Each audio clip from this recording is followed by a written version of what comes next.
योग वासिष्ठ ग्रंथ में उपसम प्रकरण के अंतर्गत हम मन का निर्वाण, मन का उपसम कैसे होता है, मन कैसे रुकता है, मन का निग्रह कैसे होता है, इस प्रसंग का श्रवण कर रहे थे। ये मन जड़ है और आत्मा चैतन्य है। चेतन शक्ति द्वारा ही जीव पदार्थों को देखता है, पदार्थों का, दृश्यों का, विषयों का आसरा लेता है, इनको ग्रहण करता है। पर आत्मा में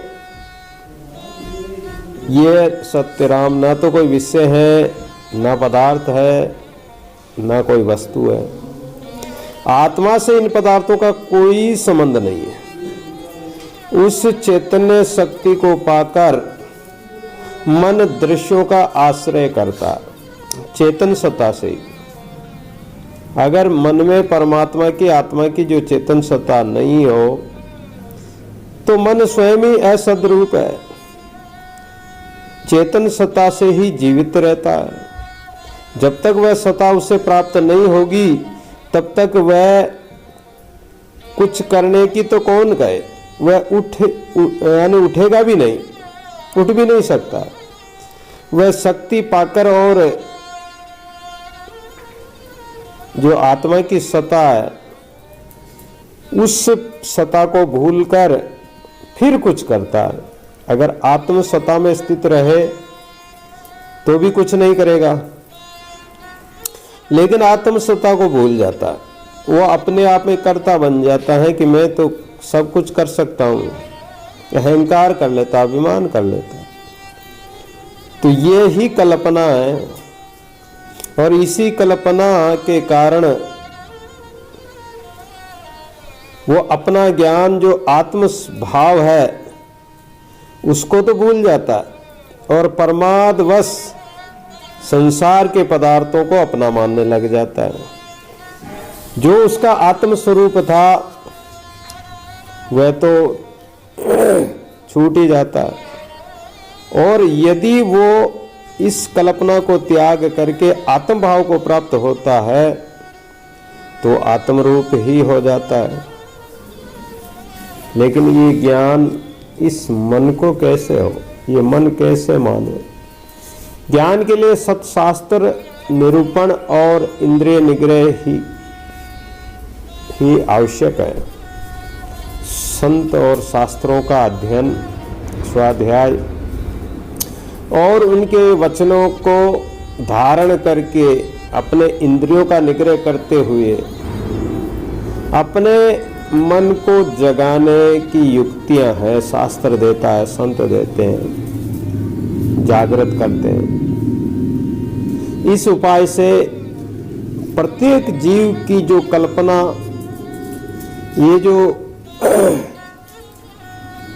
संकल्प उठता है और ब्रह्म तत्व को प्राप्त कर सकते हैं। किंतु जिन पुरुषों ने मोह रूपी मदिरा का जो पान कर रखा है तो वो विषय रूपी मदिरा पीकर उन्मत्त होकर, बावड़े होकर, मतवाले होकर विषय रूपी गड्ढे में ही गिरते हैं। क्योंकि वे सोई हुई शक्ति को न जगाकर आलस्यवश, प्रमादवश, अज्ञानतावश अप्रबुद्ध ही रहते हैं, अज्ञानी ही रहते हैं। अस्तु कलना तो जड़ है ही। अब ये जो जगत है, दृश्य है, पदार्थ, ये तो जड़ है। इसका क्या है? वह विकास तो तब करती है जब परमार्थ सत्ता से जगाई जाए। हमारा जो मन है, हमारा जो चित्त है, वो आत्मसत्ता का प्रकाश कब होगा? कि जब परमार्थ मार्ग में इस मन को लगाया जाए, इसको ज्ञान जागृत कराया जाए।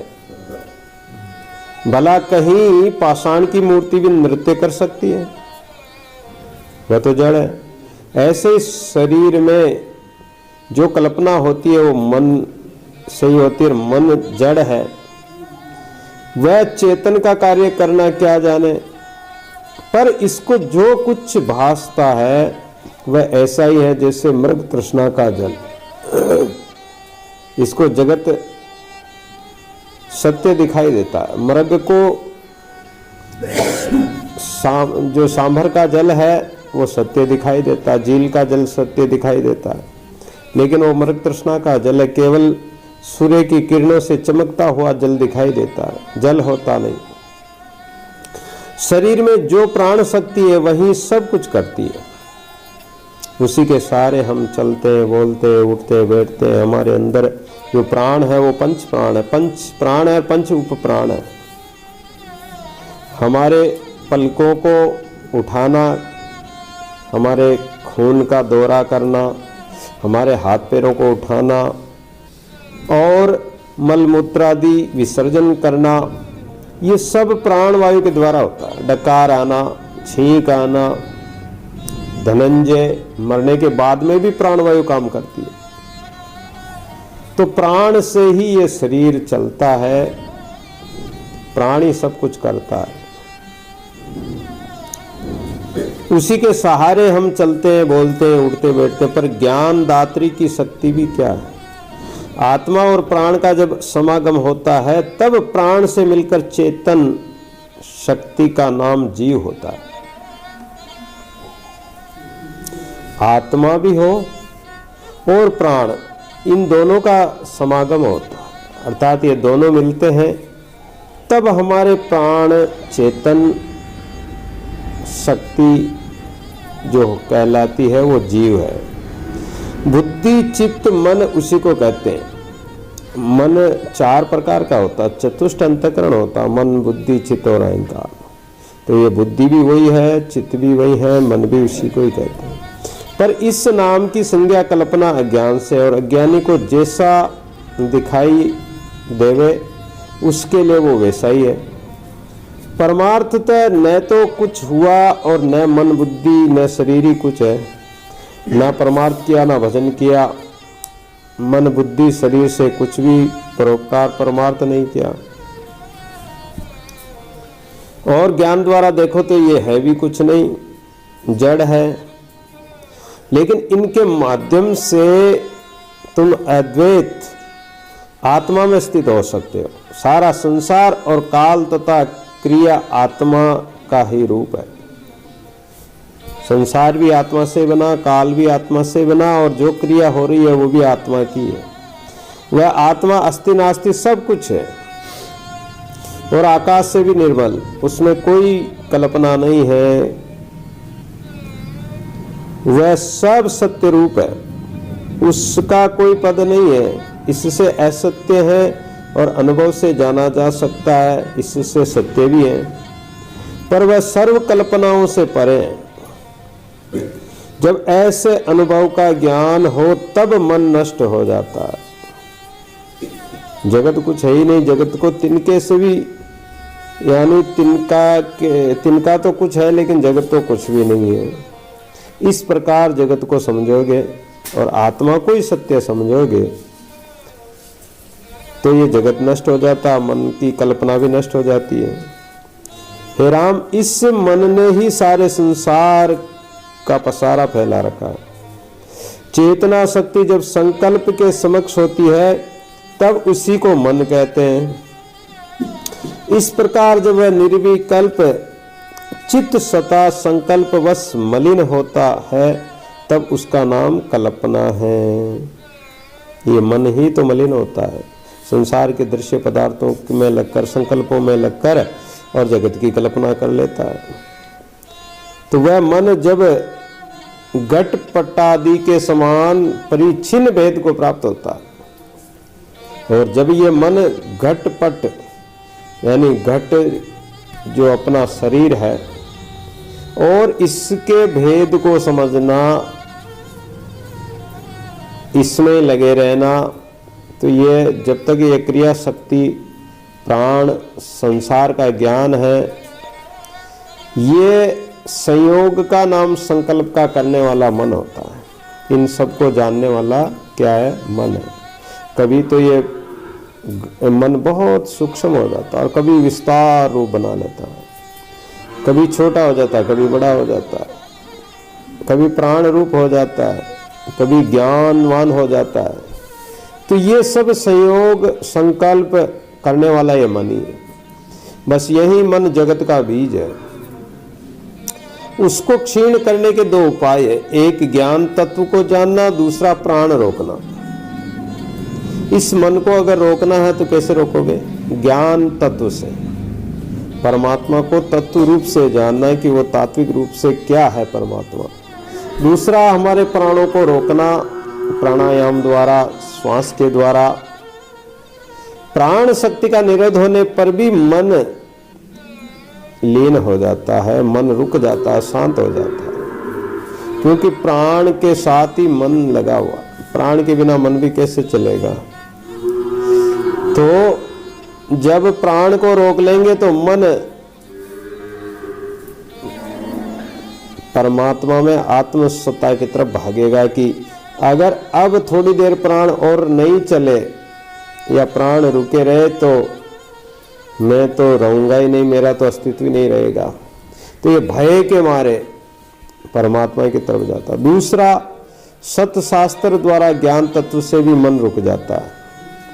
संत वाणी शास्त्रों का अभ्यास धीरे धीरे साधना करते करते ये मन रुकता है और हृदय कोश से जो श्वास बाहर आवे जावे उसे प्राण कहते हैं। हमारे शरीर में प्राण श्वास अंदर जाता है और बाहर निकलता है रेचक, पूरक और कुंभक। तो श्वास आने जाने के कारण ही हमारा जीव जीवित रहता है। तो ये प्राण है। मन की सीधी व्याख्या यह है कि शरीर बैठा है और मन देश देशांतरों में दौड़ रहा है। ये दौड़ने वाला, भागा दौड़ करने वाला है, मन रूपी भूति है। वह मन वैराग्य और योगाभ्यास से वासना रहित होने एवं प्राण वायु को स्थिर करने से क्षीण होता है। मन को रोकने के दो ही उपाय है कि इसको सत्य शास्त्रों का और संत वाणी का निरंतर स्वाध्याय और वचनों का पालन किया जाए, तत्व का विचार किया जाए। तो अभ्यास और वैराग्य द्वारा, योग का अभ्यास और वैराग्य के द्वारा ये मन वासना रहित हो जाएगा। प्राण वायु भी स्थिर होकर क्षोभ रहित यानी दुख रहित हो जाएगी। प्राण कहने से चित्तकला का उससे वियोग होता है और तत्वज्ञान होने से जब प्राण चित्तकला को छोड़ता है तो वियोग होता है। वियोग होता तो तत्वज्ञान होने से वह मन स्थिर हो जाता है। इस प्रकार प्राण अगर स्थिर हो गए तो मन भी स्थिर हो जाता है, क्योंकि मन और प्राण के बिना मन नहीं है। प्राण की स्थिरता से चित्त कहा उससे नहीं मिल सकती, इससे वह स्थिर हो जाता है। जो प्राण की स्थिरता से चित्तकला, अगर प्राण निकल गए तो चित्त मन कुछ भी नहीं रहेगा, फिर ये मिल ही नहीं पाएंगे। तो इसलिए प्राण की स्थिरता से चित्तकला उससे मिल नहीं पाते, इससे वह स्थिर हो जाता है, क्योंकि उसके साथ ही ये रह सकता है, उसके बिना नहीं रहेगा। ये जो कल्पना है वह प्राण की शक्ति से ही कल्पित है और वह स्पंद रूप प्राण शक्ति चल रूप जड़ है।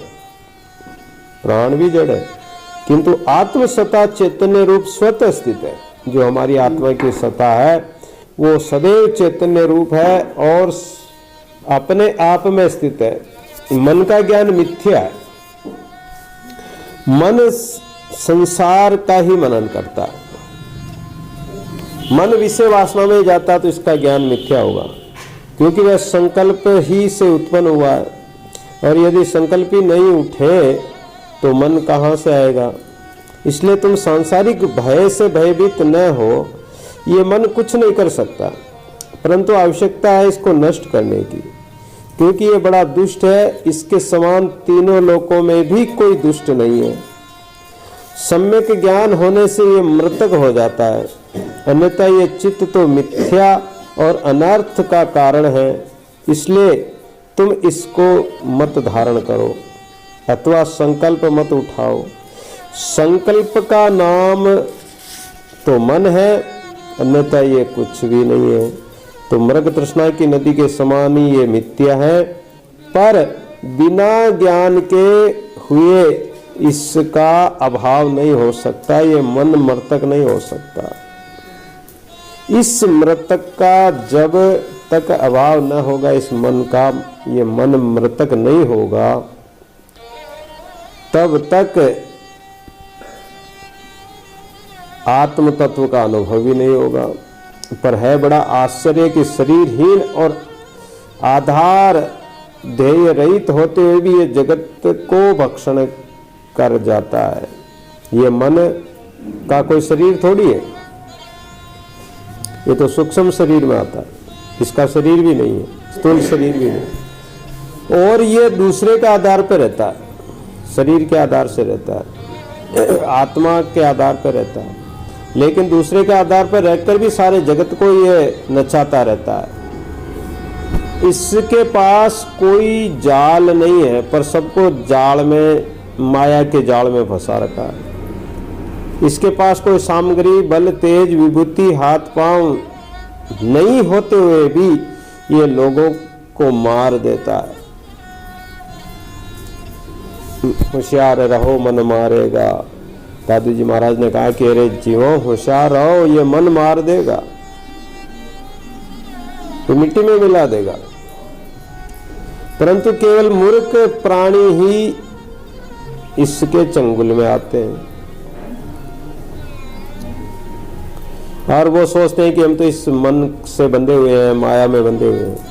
लेकिन जो सूरवीर संत है, जो ज्ञानवान है, इस मन रूपी शत्रु का हनन कर देते हैं, इसको ही मार देते हैं। संत सूरवीर होते हैं। मन मारे मुनिवर में, ब्रह्मा विष्णु में, इस मन के मारे तो बड़े बड़े देवता भी हार गए। लेकिन संत महापुरुष गोरखनाथ, भरतरी, हलिपावकनाथ जैसे संत महापुरुष, दादू दयाल, कबीर, ऐसे महापुरुष इस मन को ही मार देते हैं, क्योंकि वह जानते हैं कि ये मिथ्या संकल्प से पैदा हुआ। ये इतना दुष्ट है कि किसी को जान भी नहीं पड़ता है, कब कहाँ चला जाए, क्या कर बैठे, इसका पता ही नहीं पड़ता। मैं स्वयं इसकी विस्तृतता और चंचलता को देखकर आश्चर्यचकित होता हूँ, वशिष्ठ जी महाराज कह रहे हैं। फिर मूर्ख प्राणी अनेक आत्माओं का, यानी मूर्ख प्राणी के तो अनेक विपदाएं, कष्ट है, और वो दुख में पड़ा रहता है। बड़े दुख की बात है कि सृष्टि इस मूर्खता से भरी हुई चल रही है। सारी सृष्टि जो है इस अज्ञानता में ही जी रही है, और मन सबको तप्त यानी संताप दे रहा है, दुख दे रहा है, कष्ट दे रहा है, लेकिन फिर भी इस मन की कल्पना के आधार पर ही चलते हैं। ये मन केवल मिथ्या कल्पना और निकृष्ट कृपण है। मिथ्या कल्पना करता है, निकृष्ट है, कृपण है, और लोगों को मार रहा है। इससे वे लोग जो मूर्ख प्राणी है, वो इस ज्ञान उपदेश को धारण ही नहीं करते, सुनते ही नहीं, वो इस उपदेश के अधिकारी भी नहीं है। जिज्ञासु जन तो वह होता है जो इस संसार से मुख मोड़कर आत्मा का साक्षात्कार करने के लिए प्रयत्न करता है और संसार की कोई इच्छा ही नहीं रखता। ऐसे व्यक्ति को उपदेश करना भी चाहिए, और ऐसे व्यक्ति को उपदेश करने से उसका कल्याण भी होता है, वो धारण कर लेता है। लेकिन अज्ञानी प्राणियों को अगर ऐसा उपदेश किया जाए तो वो इसको मानते ही नहीं है। वो अपने मन को वश में कर ही नहीं सकते, वो क्षणिक भोग पदार्थों का परित्याग नहीं कर सकते। वो भोग पदार्थ ही उनको अच्छे लगते हैं, ये सत्संग ज्ञान उपदेश उनको अच्छा नहीं लगता, जिसके कारण वो प्राणी परमात्मा से नहीं मिल सकते। इस कारण वो प्राणी महान दुख को प्राप्त होते हैं और हृदय में स्थित अपने स्वरूप को परमात्मवश नहीं देख पाते, जिससे सदैव कष्ट ही पाते रहते हैं। हे राम, इस संसार सागर में राग द्वेष की अनेक लहरें उठा करती है। समुद्र में जैसे अनेक तरंगें उठती है, ऐसे इस संसार में प्रत्येक प्राणी के अंदर विषय वासना की, राग द्वेष की, काम क्रोध आदि की लहरें लहराती रहती है। उनसे जो मन को मूड और जड़ रूप नहीं जानते, वे उसमें बह जाते हैं। अगर मन को दृढ़ता पूर्वक परमात्मा में नहीं लगाया, राम नाम सुमरन में नहीं लगाया, उस माया रूपी नदी में बह जाते हैं। उनको आत्म पद का दर्शन होता ही नहीं, क्योंकि यह विवेक वाणी मैंने भी अभी तुमसे कही है। वे इस ज्ञान के योग्य है ही नहीं और इसी से वे मूढ़ प्राणी इस मन पर विजय नहीं पा सकते हैं। जिनका मन पर अधिकार नहीं, उनको ये संतों की वाणी, महापुरुषों की ये वाणी शोभा नहीं देती है। फिर उनको उपदेश करने से लाभ भी क्या है? जो प्राणी इंद्रिय लोलुप है और मन उनके अधिकार में नहीं है, उनको आत्मज्ञान का उपदेश करना भी व्यर्थ है। जिसके शरीर को कुष्ठ ने जला दिया है, उसे कैसी भी औषधि दो तो क्या लाभ देगी? जिसका शरीर कुष्ठ रोग से जल चुका है, अब वो शरीर ठीक नहीं हो सकता है। और जो इंद्रियों के पीछे मदिरा पीने वाले की भांति पागल हो रहे हैं, मदिरा पीकर व्यक्ति पागल की तरह हो जाता है। इसी प्रकार इंद्रियों के विषयों में व्यक्ति मद में मतवाला हो रहा है। उसके निकट धर्माधर्म का निर्णय क्या है? जो माया से मोहित हो चुका, उसके सामने धर्म और अधर्म का कोई न्याय नहीं, वो तो अधर्म ही ज्यादा अपनाएगा। भला ऐसा बुद्धिहीन और कौन होगा जो शमशान के शव से प्रश्नोत्तर करे? अगर जैसे कोई व्यक्ति मर जाए, अब मरने के बाद में उससे कोई प्रश्न पूछे तो क्या वो प्रश्न का जवाब देगा? मर गया, वो क्या देगा? हे राम, वही पुरुष है जो हृदय की बांबी में बैठे हुए मूक जड़ रूप सर को निकाल कर बाहर कर दे, किंतु जो बुद्धिहीन उसे जान नहीं सकता, उसको उपदेश करना व्यर्थ है। जो ज्ञानी महापुरुष है, अगर उसको पता है कि इस बांबी में सर्प है, विषय रूपी सर्प बैठा हुआ है, अपने अंदर में विषय रूपी वासना रूपी काम क्रोध आदि सर्प बैठे हुए, तो उसको वो ज्ञान के द्वारा ज्ञान की धुन बजाएगा, ज्ञान की पुंगी बजाएगा, तो सर्प निकल कर बाहर कर देगा, विषय को बाहर निकाल देगा। लेकिन मूर्ख प्राणी ऐसा नहीं कर सकते। बुद्धिहीन जो प्राणी होते हैं, उनको चाहे कितना ही उपदेश दो, उस उपदेश का वो उपयोग ही नहीं करेंगे। ऐसा पुरुष अमृत को त्याग कर विष पान करता है। जो ज्ञानी प्राणी है, अमृत रूपी परमात्मा का नाम है, ज्ञान है, उनको तो ग्रहण करता नहीं और विषय विकारों का ही पान करता है, और जिसके कारण वह जल्दी ही मर जाता है। किंतु ज्ञानी पुरुष सदैव आत्मा ही को देखते हैं। जो ज्ञानी महापुरुष है, वो सदैव आत्मा का अनुभव करते हैं, सर्वत्र आत्मा को ही देखते हैं। जित देखो तित श्यामयी, जहाँ देखो जहाँ जाओ वही परमात्मा की शक्ति और परमात्मा की सत्ता का अनुभव करते हैं।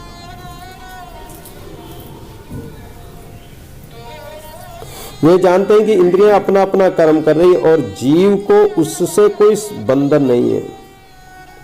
जब वो इंद्रियों के विषयों में और मन मनोरथों में बंधते ही नहीं है, तो इंद्रियां भी परोपकार परमार्थ का ही काम करेगी और उसमें आसक्त भी नहीं होंगे वो, और जीव को उससे कोई बंधन भी नहीं होगा, और सर्वशक्तिमान सर्वात्मा से वो अलग भी नहीं रहेंगे।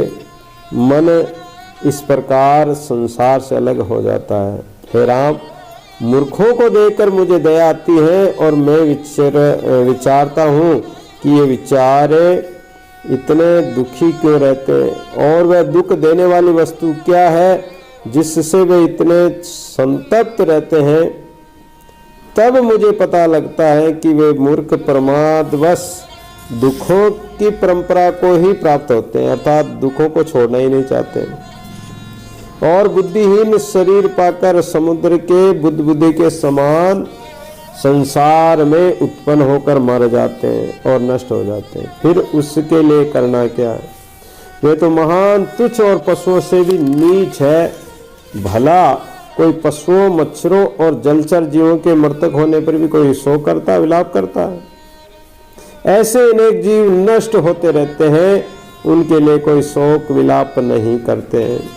ज्ञानी महापुरुष रोते नहीं है। इसलिए अब जो वर्तमान है उसके लिए तुम विलाप मत करो, क्योंकि सब नष्ट होने वाला, नाश होने वाला और तुच्छ है, मिथ्या है।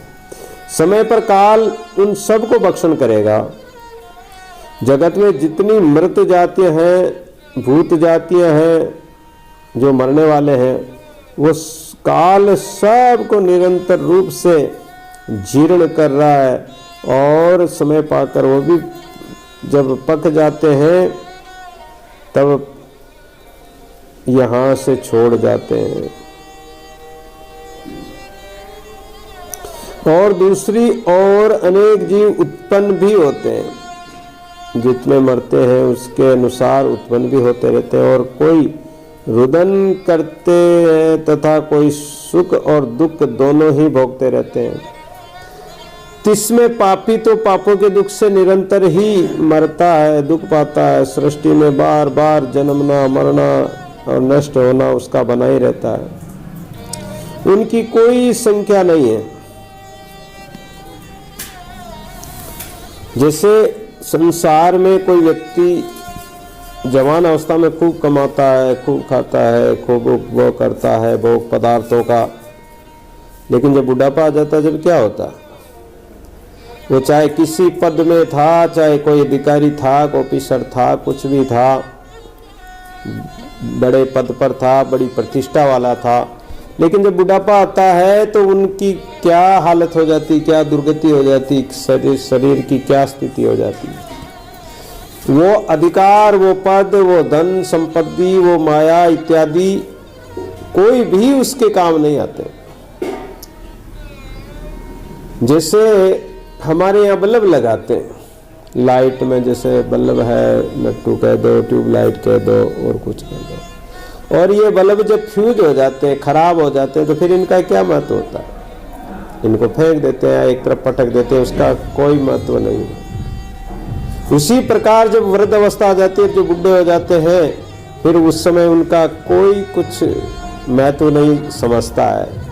ये नहीं समझता है कि अब उनमें वो शक्ति, वो ताकत, वो सत्ता नहीं रही। तो इसलिए ये संसार नाशवान है, जड़ है, तुच्छ है, मिथ्या है। इसके लिए इतनी दौड़ धूप करना, परेशान होना, दुख उठाना, परमात्मा के भजन को नहीं करना, सुमरण नहीं करना, तो वो निरंतर दुख में ही मरते हैं, उत्पन्न होते हैं, नाश होते रहते हैं। उनकी कोई गिनती नहीं है, कोई उनका को नहीं है। इसलिए ज्ञानी जन अपने आप पर, अपने आप को संसार सागर से पार करते हैं, किंतु मूढ़ प्राणी तो पशुओं के समान, पशु में जानवर यानी उस मूढ़ प्राणी में कोई भेद नहीं, वो पशु के समान है। उन मूढ़ प्राणियों को, मूर्खों को ये उपदेश, जो आत्मज्ञान का उपदेश है, ये वो स्वीकार ही नहीं करते, सुनते ही नहीं, धारण भी नहीं करते, और वो अधिकारी भी नहीं है। केवल वो देखने मात्र के मनुष्य है, नेता वो पशु धर्म है। उनके परमात्मा ने उनके सींग पूंछ नहीं बनाए, बनाया तो मानव, लेकिन सींग पूंछ नहीं लगाए, बाकी है वो जानवर के जानवर ही। उनमें मनुष्योचित धर्म का कोई भी गुण नहीं होता, कोई अर्थ नहीं होता। अर्थ न आया राम के यो तन यूं ही जाए।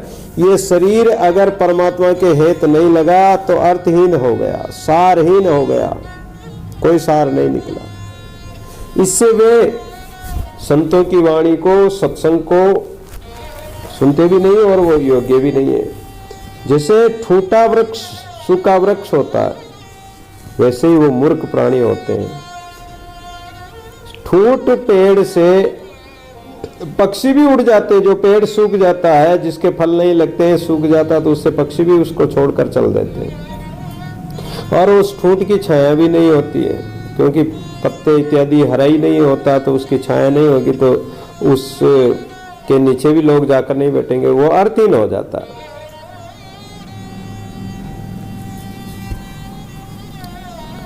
तो ठूटे वृक्ष के समान उन मूर्खों से कुछ भी अर्थ सिद्ध नहीं होने का।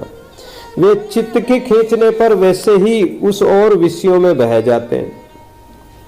जैसे पशु के गले में रस्सी बांधकर जिस ओर खींचोगे, बेचारा पशु तो उधर ही जाएगा। उसी प्रकार ये जो चित्त है, अज्ञानी प्राणियों का चित्त विषय रूपी कीचड़ में ही जाकर फंसता है और आपदा को, विपदा को प्राप्त होता है। उन मूर्खों को आपदा में फंसा देकर पत्थर भी रो पड़ते हैं। पत्थर सोचते हैं कि ये कितने मूर्ख प्राणी है, हम तो चल नहीं सकते, हम तो जड़ हैं, ये तो चेतन है। चेतन होते हुए भी विषय की ओर यानी कीचड़ में जाकर फंस गया। कारण कि उन मूर्खों ने अपने चित्त को न जीतकर दुखों के गड्ढे में गिर गए।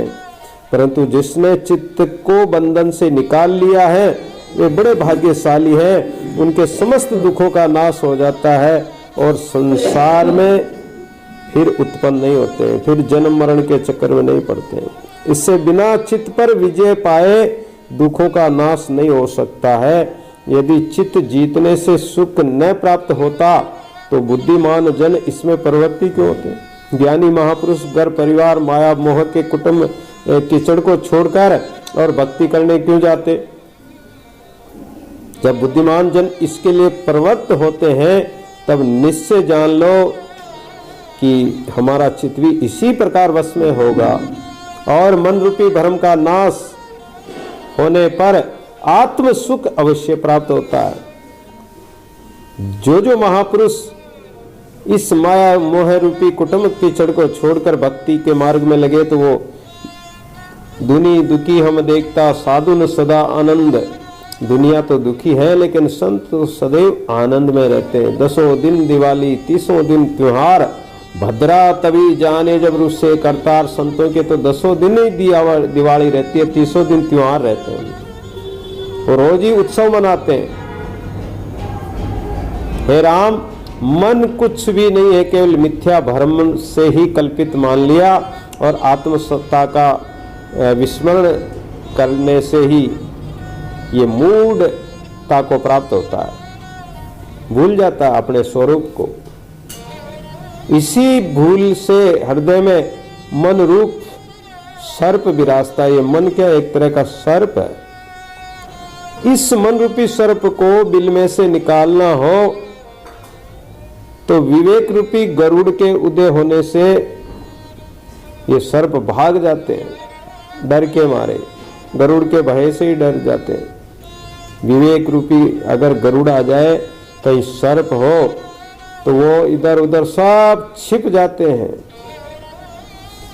तो ज्ञान के प्रकाश में, आत्मज्ञान के प्रकाश में, ये मन रूपी जो सर्प है, संशय है, शंकाएं हैं, भ्रम है, ये भेद भ्रम सब मन का मिट जाता है, ज्ञान का प्रकाश हो जाता है।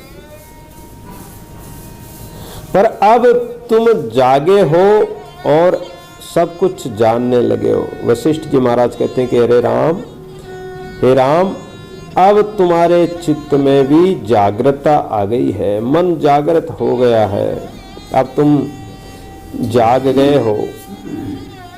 इससे संकल्प भी धीरे धीरे सब छूट जाते हैं, और अगर संकल्प विकल्प होता है तो उसका भी त्याग कर दो, तब चित्त शांत होगा। पर यदि तुम हृदय का आश्रय करोगे तो बंधन होगा, और अहंकार आदि दृश्य का त्याग करोगे तो मोक्ष भाग्य होगा।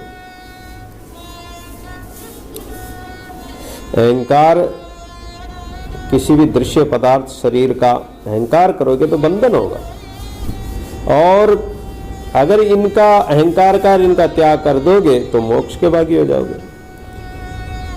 आशय है कि दृश्य का आश्रय बंधन है और दृश्य से रहित होना ही मोक्ष है। फिर तुम्हारी जैसी इच्छा हो वैसे ही करो। स्वतंत्रता है, परमात्मा ने हर जीव को स्वतंत्रता दे रखी। तुम चाहे पुण्य करो, चाहे हरि की भक्ति करो, चाहे पाप कमाओ, स्वतंत्रता। दीपक का प्रकाश होता है, उस प्रकाश में तुम चाहे स्वाध्याय करो, गीता रामायण भागवत पढ़ो, कोई अच्छा काम करो, और उस दीपक के प्रकाश में चाहे तुम पाप कर्म करो, वो दीपक तो कुछ नहीं कहेगा, लेकिन तुम्हारे कर्म ही तुम्हें बंधन में बांध देंगे। तो इन पदार्थों का संग करोगे तो बंधन है, और इनसे रहित हो जाओगे तो मोक्ष है, मुक्ति है। ऐसा ध्यान करो कि न मैं हूं और न ये जगत है, मैं केवल अचल रूप हूं। ऐसा संकल्प रहित होने से आनंद चिदाकाश हृदय में प्रकाशेगा। जो हमारा चिदाकाश सच्चिदानंद घन रूप जो हमारी आत्मा हृदय है, उसमें उस परमात्मा का प्रकाश दिखाई देगा, आत्मज्ञान का प्रकाश हो जाएगा। वही सब कुछ है, उसी में तुम स्थित हो जाओ। आत्मा और जगत अथवा दृष्टवा और दृश्य जो दर्शन और अनुभव सता है, तुम सदैव उसी की भावना करो।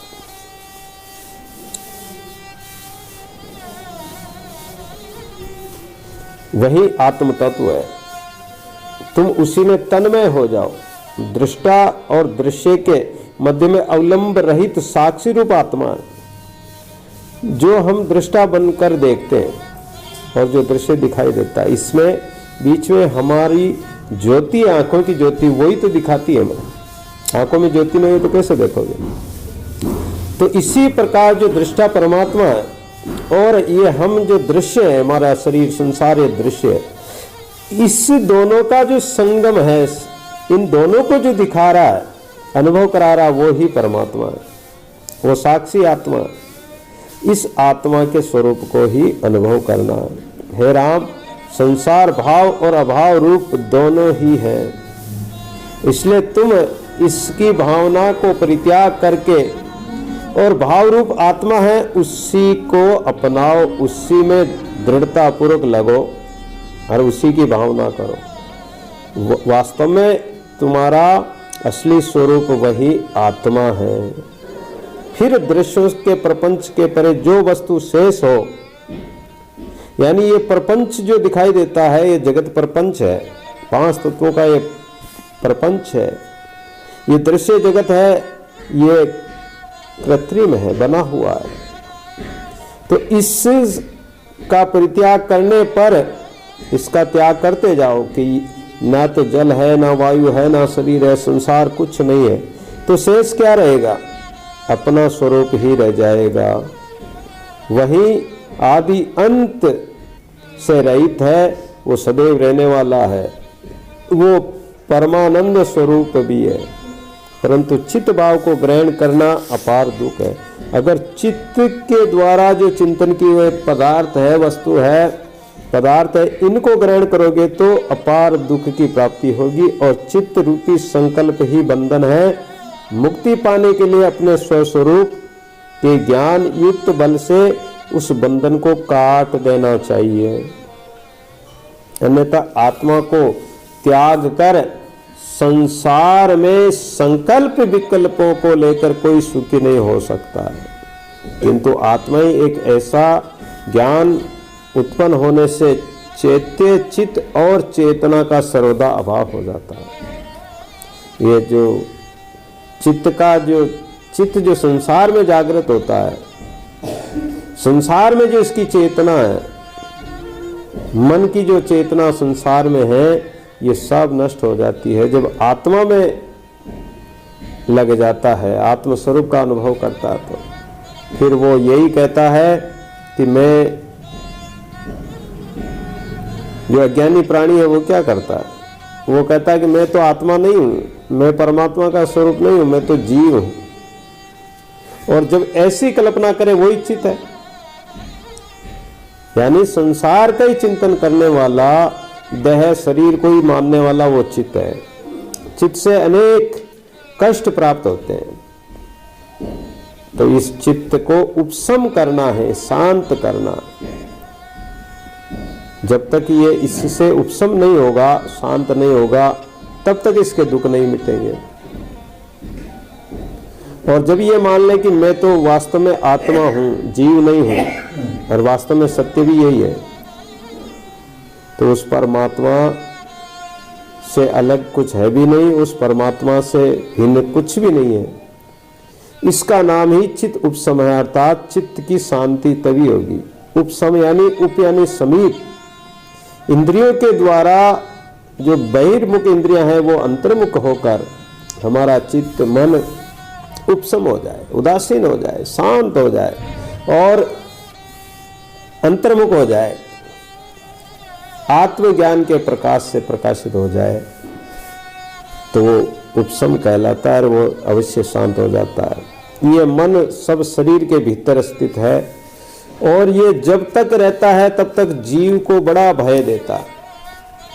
हर बात का इसको भय रहता है, चोर, डाकू, सिंह, व्याघ्र, मृत्यु का भय, 84 का भय, यानी इस जीव को संसार में भय देता है।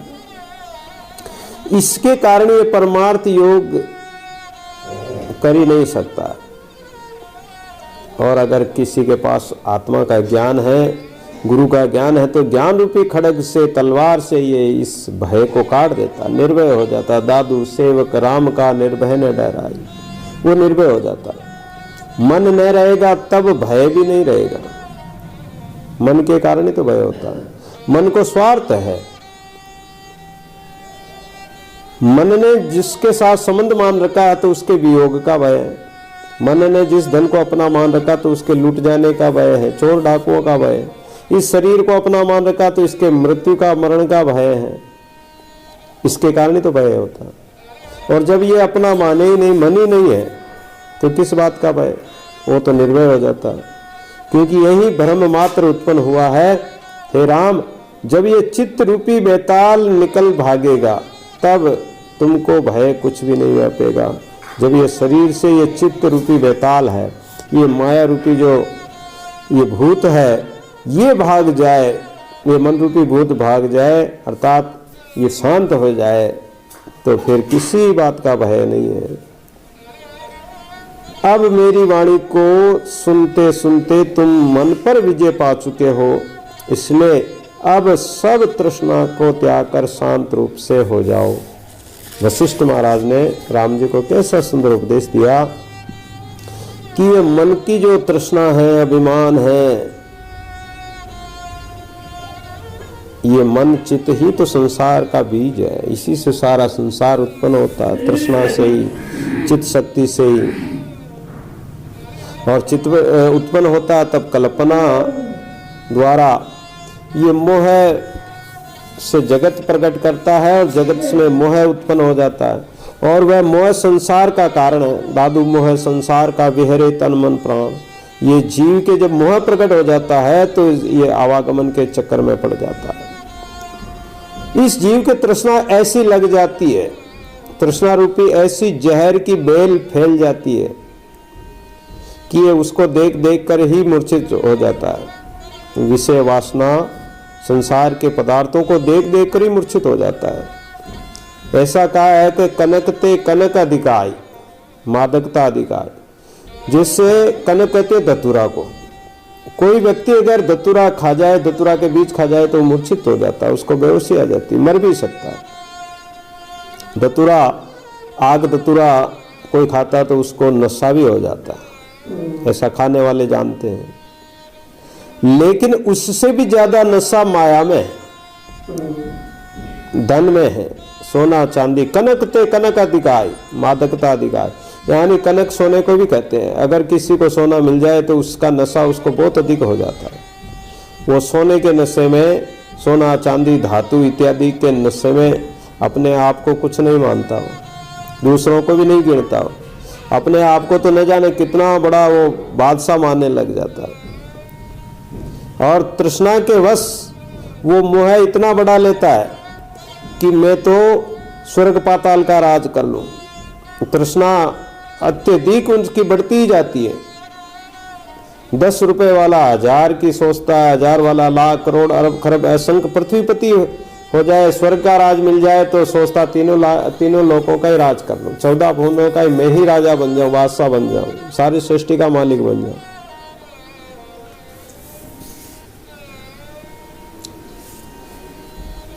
और वो इतना मोह बढ़ा लेता, तृष्णा बढ़ा लेता है कि श्याम रात्रि से परमार्थ सत्ता ढक जाती है। उस अहंकार वश, तृष्णा वश उसका जो परमार्थ सत्ता है, ज्ञान की सत्ता है, आत्मज्ञान है, वो ढक जाता है। और प्रलय काल की अग्नि ऐसी प्रकट होती है कि वो जिसको वो अपना मानता है, जिससे माया को और मोह जो बढ़ाया था, पसारा फैलाया था, वो सब नष्ट कर देती है। प्रलय अग्नि सबको जलाकर खाक कर देती है और उस अग्नि को कोई बुझा भी नहीं सकता। तो ये तृष्णा एक ऐसा खड्ग है, देखने में तो ये तृष्णा बहुत शांत लगती है, पर ये तृष्णा रूपी तलवार नाश कर डालती। इसका स्पर्श भी करते ही इसकी धार इतनी तीक्ष्ण होती है कि वो शरीर को छील देती, काट देती।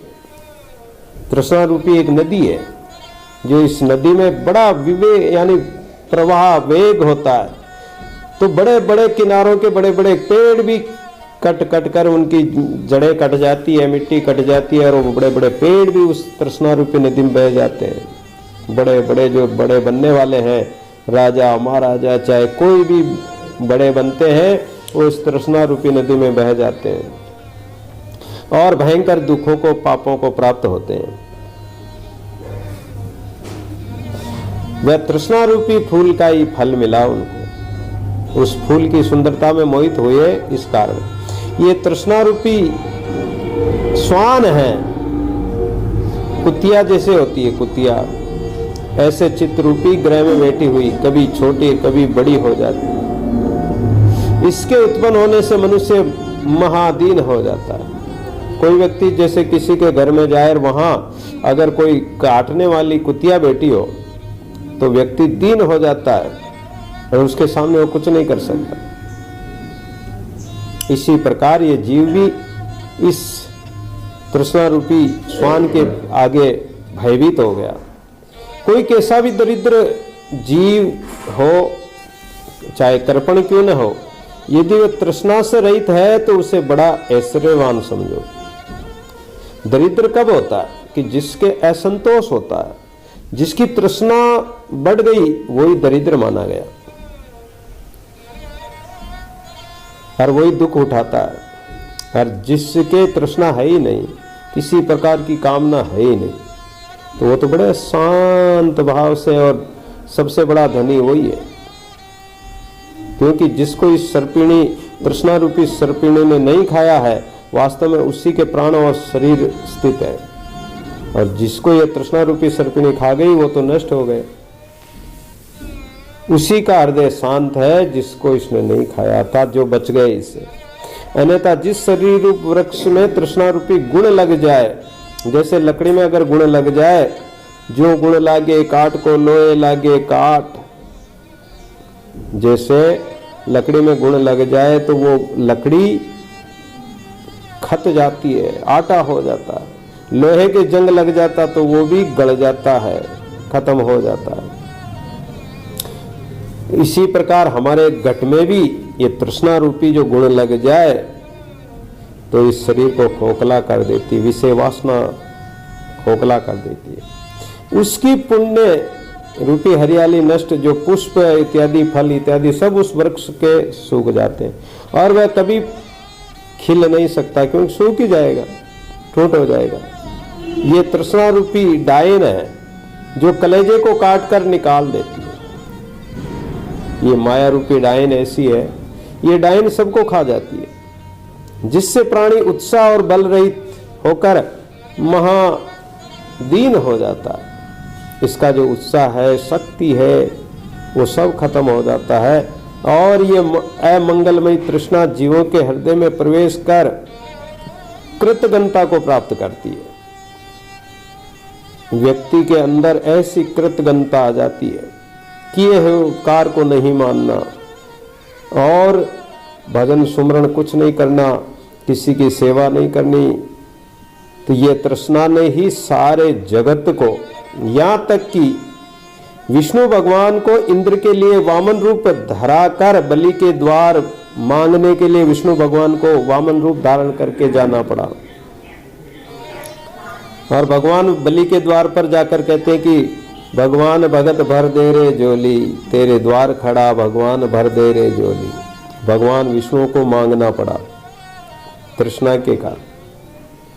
ये तृष्णा रूपी सांपिन ऐसी है, ये महाविष जहर से भरी हुई है, समस्त जीवों को दुख देती है। इसलिए तुम इसको शीघ्र ही त्याग दो। ये हवा, पर्वत और पृथ्वी आदि सब तृष्णा से ही गमन करते हैं। यहाँ तक कि पहले कहते थे कि पर्वत भी उड़ते थे, इंद्र ने इनके पर काट दिए। इसी प्रकार पक्षी कहाँ से कहाँ पहुंच जाते हैं, एक जगह से दूसरी जगह पहुंच जाते हैं, इन पक्षियों का कोई पता नहीं। यहाँ तक कि समस्त लोग तृष्णा से ही बंधे हुए हैं, तृष्णा से कदापि मुक्ति नहीं होती है। हे रामचंद्र, तुम तृष्णा का ही त्याग कर दो तो ये सारा संसार और ये जगत का संकल्प ये सब छूट जाएंगे, इससे रहित हो जाओगे। फिर युक्ति पूर्वक विचार करो, देखो, तो फिर तुम्हारा मन संकल्प रहित हो जाएगा। और मन का नाश होने से ही तृष्णा का नाश होता है।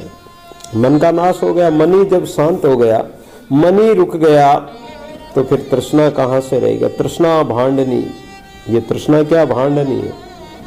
भांड, जैसे भांड मांगने आते हैं, उसको चाहे कितना ही नाज दे दो, रुपया पैसा दे दो, धन दे दो, तो भी वो मांगते ही रहेंगे। लाओ महाराज, दो महाराज, उनका पेट भरेगा ही नहीं। तो ये तृष्णा भांडनी है। मन भांड है, मन तो भांड है जो ये भोगता रहता, बोलता रहता है, चंचल है। और भांडनी तृष्णा है जो कभी तृप्त होती नहीं है। और अगर मन शांत हो गया तो तृष्णा भी उसके साथ ही चली जाएगी, यानी शांत हो जाएगी, नष्ट हो जाएगी। ये मैं हूं, ये तुम हो, ये इस प्रकार का चिंतन ही नहीं करो। ये द्वैत भाव मिटा दो, ये अद्वैत होकर एक आत्मस्वरूप परमात्मा का ही ज्ञान करो, उसी को और ध्यान करते हुए उसी का अनुभव करो।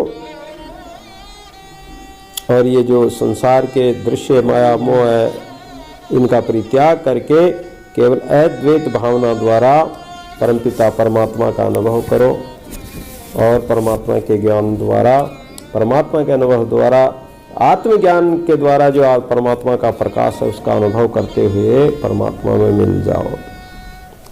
सत्य राम साक्षी सर्वधार अज अविनाशी अपरंपार।